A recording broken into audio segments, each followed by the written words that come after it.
I never thought moving to Millstone would change my life or haunt me in ways I still can't explain. I was 28, freshly divorced, and desperate for a quiet place to work on my novel.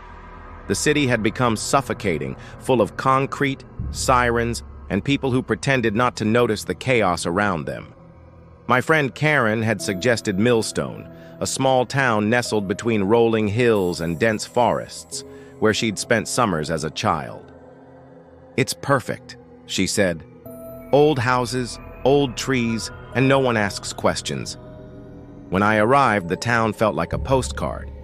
Quaint brick buildings lined Main Street, each shop carefully maintained as though the town itself were a museum. The air smelled of pine and wet earth, and the late afternoon sun cast long shadows through the streets. I rented a small cottage on the outskirts, a creaky two-story with green shutters and a porch that overlooked a dense forest. The owner, a wiry man named Harold Jennings, handed me the keys with a hesitant smile. "Most people don't stay long," he said. "Some get attached to the woods more than the town." I laughed it off, but something in his tone unsettled me. The first few days were blissful. I unpacked my books, set up my writing desk by the window, and let the quietness seep into my work. The forest behind the cottage seemed endless, stretching past the horizon with tall pines swaying in the wind.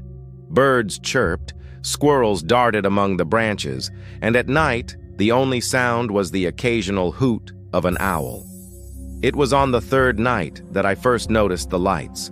I had been working on a chapter about a man who vanished into the woods, the rain drumming softly on the roof. Around midnight, a faint orange glow appeared between the trees, flickering as though someone had lit a lantern.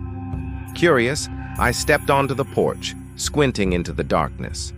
The light moved slowly, almost deliberately, deeper into the forest.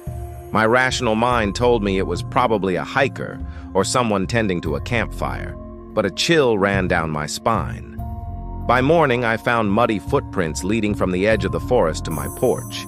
They were small, delicate, almost childlike. I frowned, scanning the surrounding area, but there was no one in sight. "Maybe an animal," I muttered, though the shape of the prints didn't match anything I knew. A week passed, and the lights became a nightly ritual.